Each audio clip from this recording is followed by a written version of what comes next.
Hey guys, Analog Man here for another late night deck profile, and as you can see from the thumbnail, the mat, and the sleeves, we are finally taking another look at Gabumon after like what 10 formats since I played this deck last time.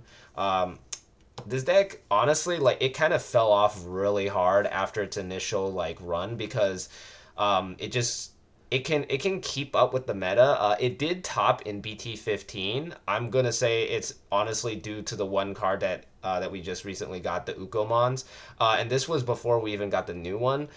So I decided to basically make a new BT16 version of this, or technically at this case, or at this point, it's the EX6 version basically. This deck is actually really insane because I was just like, I want to make a deck that just basically rushes my opponent down and it doesn't care. And this deck basically does that. It's really insane, honestly, because this deck used to be insanely fast, and now with the new additions of those, Ukomons, this deck just basically goes back to what it used to do. But yeah, let's actually get into the deck profile so I can actually show you what I'm talking about.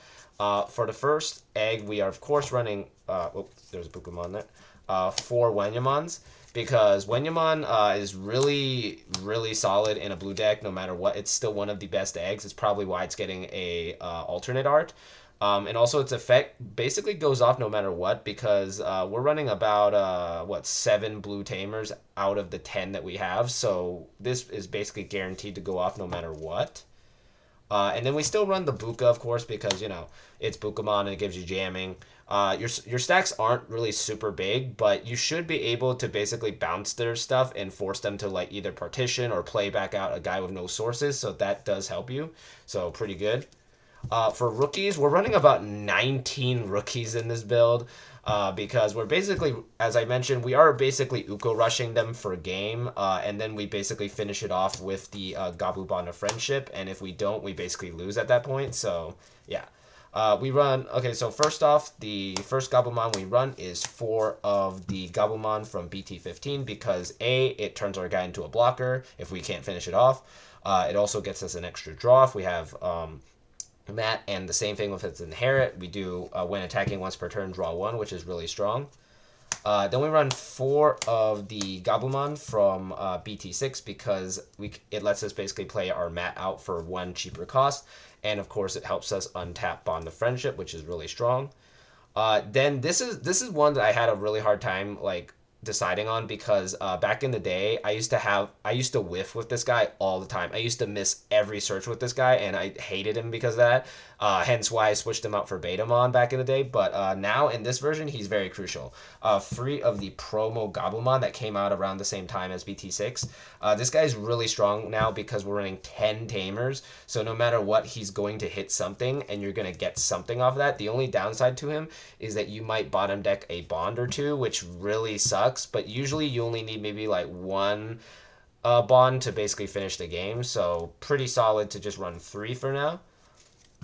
That's basically all the Gabumons we're running in the build. As you can see, we're running 11 copies. The rest of the rookies, or the last 8, are basically what you're going to be expecting. It's the 4 Uko promos, gaining a memory, hatch a new egg, and then searching the top 3 and then hatching a new egg. So basically, with these 2 cards, we've basically allowed the deck to turbo even faster. We don't even need the other Gabus at this point, because A, we can already search our Tamers, this can search our Tamers, this can help us hatch a new egg, so we don't even need Analog Boy at this point, unless you really want to gain that 1 memory back after your, Bond of Friendship dies. But I feel like at this point, you're just going to rush them, and then just go into the Gabu and go for a game at that.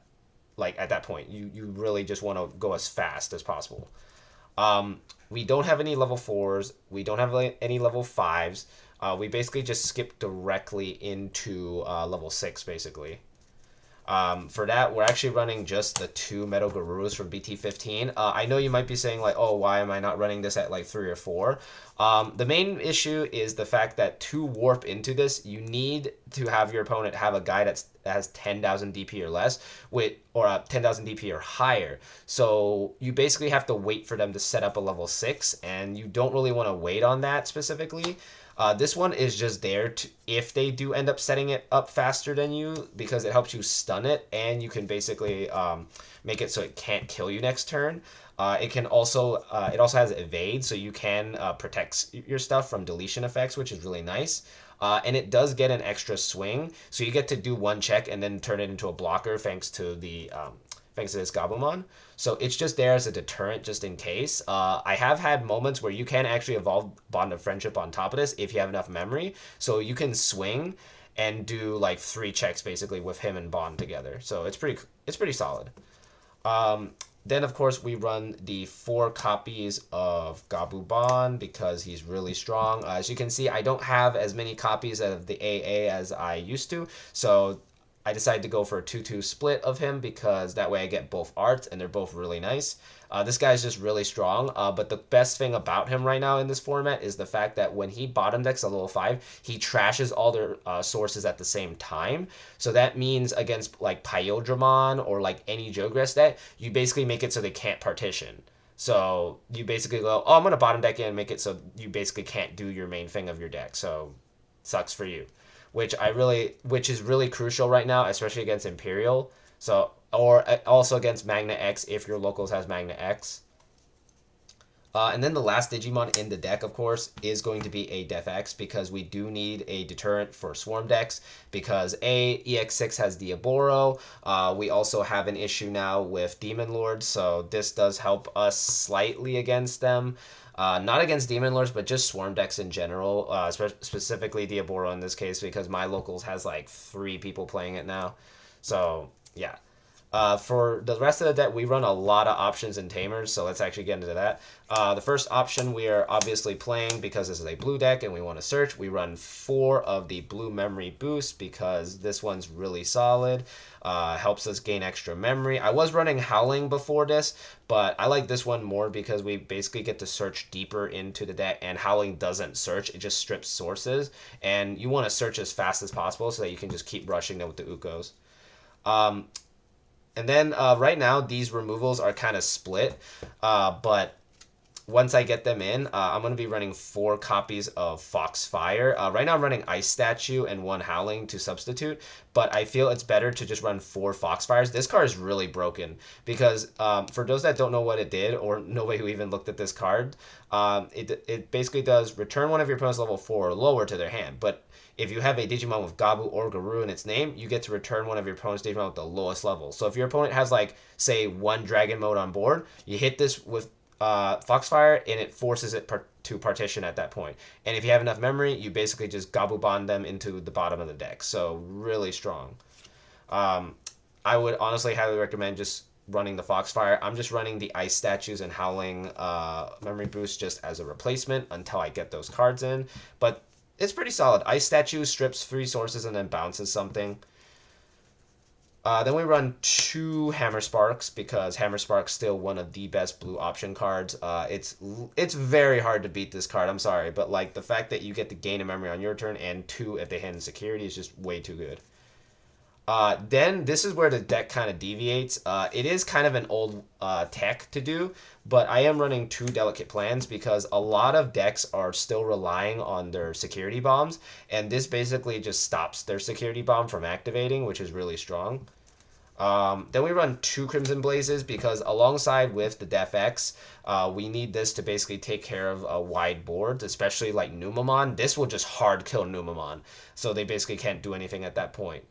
And even better is that if they have a Monze X setup, you basically play this and they have a gigantic board. You just go, oh, I play this for 0 and I wipe your board and you can't play anything off of it. And then you go into the Bond of Friendship and bottom deck their guy and you basically just wipe their board at that point. So really crucial to have this alongside the Def X. That's basically all the option cards we run. For Tamers, we are obviously running the 4 Mats because Mat is basically the main guy of the deck. He gains you 1 memory, he gets you an extra draw, he helps you warp into Bond of Friendship, so gotta run 4 copies.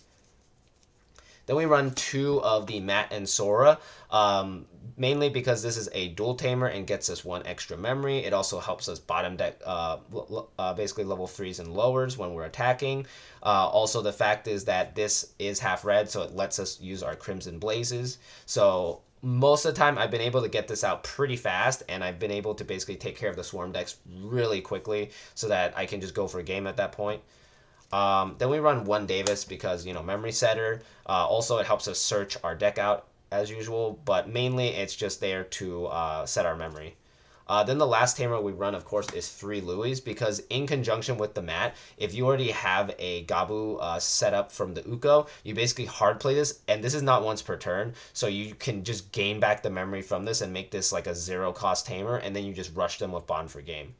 Um, but yeah, that's basically the deck. It's really simple because it's just mainly level threes and then the big guys, and that's it.